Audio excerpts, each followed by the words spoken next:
Hello friends, எப்படி இருக்கீங்க? நல்லா இருக்கீங்களா? இன்றைக்கான வீடியோவில் பார்த்தீங்கன்னா ஒரு கேக் ரெசிபி தாங்க பார்க்க போகிறோம். Chocolate sponge cake. பாருங்கள், இந்த கேக்கை தொட்டிங்கன்னா இது மாதிரி ஸ்பாஞ்ச் போல் அமுங்குங்க. இந்த கேக்கை நீங்களும் செய்யணுன்னா நான் சொல்கிற டிப்ஸ்லாம் கண்டிப்பாக ஃபாலோ பண்ணுங்க. வாங்க இப்படி செய்யலான்னு பார்க்கலாம். ஒரு பவுல் எடுத்துக்கலாம். அதில் நான் ஒரு கப் அளவுக்கு நான் ஹோல் வீட் ஃப்ளோர் சேர்த்துருக்கிறேன். இது பார்த்தீங்கன்னா கப்லி வீட் ஃப்ளோர். மற்ற வீட் ஃப்ளோர் இல்லாமல் இது ரொம்ப ஹெல்த்தியான ஒரு ஃப்ளோர்னே சொல்லலாம். இதுக்கு நான் 2 ஸ்பூன் கொக்கோ பவுடர் சேர்த்துக்க போகிறேன். இது டார்க் கொக்கோ பவுடர். இதில் ஜிங்க், விட்டமின் D2, மேக்னீஷியம் எல்லா விதமான சத்துக்கள் இருக்குது. கண்டிப்பாக கொக்கோ பவுடரை உங்களுடைய கேக்கில் கண்டிப்பாக இன்க்ளூட் பண்ணுங்கள். இப்போ இதில் நான் 2 ஸ்பூன் கொக்கோ பவுடரை ஆட் பண்ணிக்கிறேன்.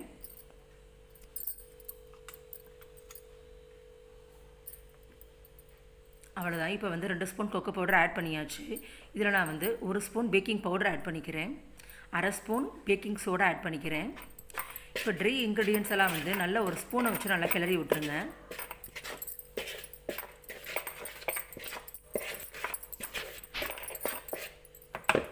இப்போ ட்ரை இன்க்ரீடியன்ட்ஸ்லாம் கிளறி விட்டாச்சு, தனியாக வச்சுக்கலாம்.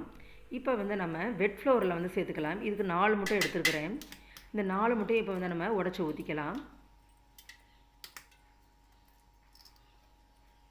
முட்டையை நம்ம எந்த அளவுக்கு நம்ம பீட் பண்ணுறோமோ அந்தளவுக்கு நம்ம கேக் ஸ்பாஞ்சியாக கிடைக்கும். அவ்வளோதான். இப்போ 4 முட்டையும் நம்ம இப்போ பீட் பண்ணிக்கலாம். உங்கள் வீட்டில் விஸ்க் இருந்தால் கூட நீங்கள் இது மாதிரி பீட் பண்ணிக்கலாம். ஆனால் ஒரு 1/2 hour ஆகும். இதே மாதிரி நீங்கள் கரண்ட்டில் பண்ணிங்கன்னா சீக்கிரம் வேலை முடியும். ஸோ நீங்கள் ட்ரை பண்ணி பாருங்கள்.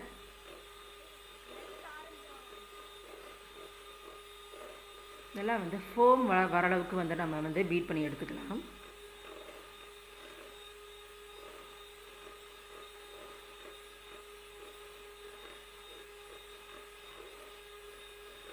இப்போ பாருங்கள், பாதி அளவுக்கு நமக்கு ஃபோம் அளவுக்கு வந்துருச்சு. அவ்வளோதான். இந்த கன்சிஸ்டன்சி வர அளவுக்கு நம்ம பீட் பண்ணிக்கலாம். முட்டை பார்த்திங்கன்னா ஹை ப்ரோட்டீன் இருக்குது. கண்டிப்பாக கேக்கில் வீட்டில் செய்கிறதுனால ரொம்ப ஹெல்த்தியான ஒரு கேக்காக இருக்கும். இதில் நான் ஒரு கப் அளவுக்கு ஃப்ளோர் எடுத்துக்கிட்டோம் இல்லையா, அதே மாதிரி 1 கப் அளவுக்கு நாட்டு சக்கரை சேர்த்துக்குங்க. அதையும் நம்ம பீட் பண்ணி எடுத்துக்கலாம்.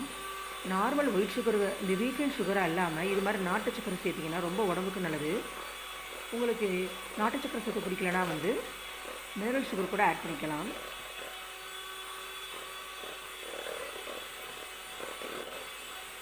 இப்போ முட்டையும் சர்க்கரையும் நல்லா கரைஞ்சி விட்டாச்சு. இதையும் நல்லா பீட் பண்ணி எடுத்துக்கிட்டாச்சு. இதில் நான் வெண்ணெய் சேர்க்க போகிறது கிடையாது. 100 கிராம் நான் யோகட் சேர்த்துருக்கிறேன். நான் மில்கி மிஸ்ட் யோகட்டு தான் எடுத்துருக்கிறேன். இது ஹை ப்ரோட்டீன் உடைய யோகட்டு. வெண்ணெய்க்கு பதிலாக நான் யோகட் யூஸ் பண்ணலாம். யோகட்டும் இல்லைனா நீங்கள் தயிர் யூஸ் பண்ணிக்கலாம். இதே அளவுக்கு தயிர் சேர்த்துக்கோங்க. அதையும் நல்லா பீட் பண்ணி எடுத்துக்கலாம். இதில் இப்போ நான் வெட் ட்ரை இன்க்ரீடியன்ஸை கொண்டுட்டோம் இல்லையா, அதெல்லாம் இப்போ சேர்த்து விட்டுறலாம். இதுக்கு நம்ம பீட் பண்ண தேவையில்லை. ஒரு விஸ்க் இருந்தாவே போதும். இதில் 1 ஸ்பூன் உப்பு சேர்த்துக்கலாம். இப்போ எல்லாத்தையும் விஸ்க் வச்சு நல்லா கலந்து விட்டுருங்க.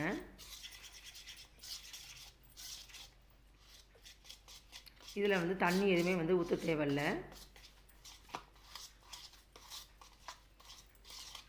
நல்லா கெட்டியாக இல்லாமல் நல்லா ஒரு கேக் கன்சிஸ்டன்சி வர்றது அளவுக்கு நம்ம கிண்டிக்கணும்.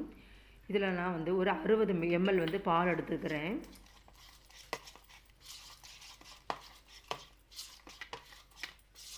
பாருங்கள், கட்டி இல்லாமல் நல்லா கலந்து விட்டுக்கோங்க. கிளற கிளற நம்ம பால் ஊற்றிட்டே சேர்த்துட்டு வரலாம்.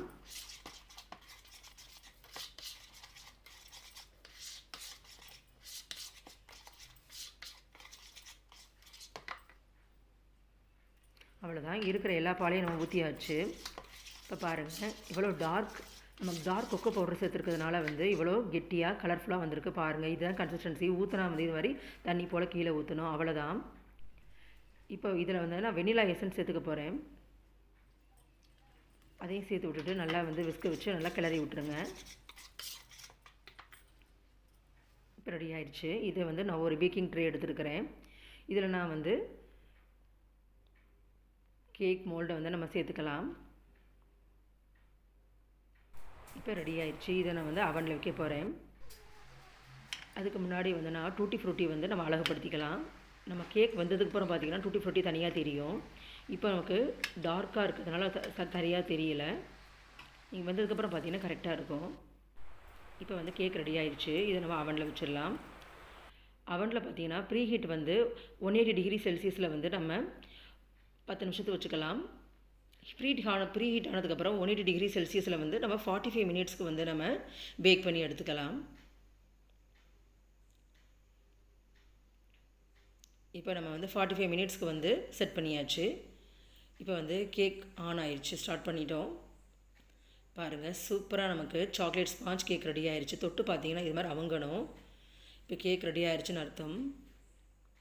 கண்டிப்பாக உங்கள் வீட்டிலேயே வந்து இது மாதிரி வந்து ட்ரை பண்ணி பாருங்கள். பர்த்டே, கிறிஸ்மஸ்க்கெலாம் இதெல்லாம் வந்து ட்ரை பண்ணி பாருங்கள். இப்போ பாருங்கள், கட் பண்ணி வந்து நான் அமுக்கி காமிக்கிறேன். பாருங்கள், ஸ்பாஞ்ச் மாதிரி வந்து இது மாதிரி அவங்கும். அவ்வளோதான். நீங்களும் உங்கள் வீட்டில் ட்ரை பண்ணி பாருங்கள். ட்ரை பண்ணி பார்த்துட்டு எப்படி இருக்குன்னு கமெண்ட் பாக்ஸில் கமெண்ட் பண்ணுங்கள். ஓகே ஃப்ரெண்ட்ஸ், இந்த வீடியோ பிடிச்சிருந்தா லைக் பண்ணுங்கள், ஷேர்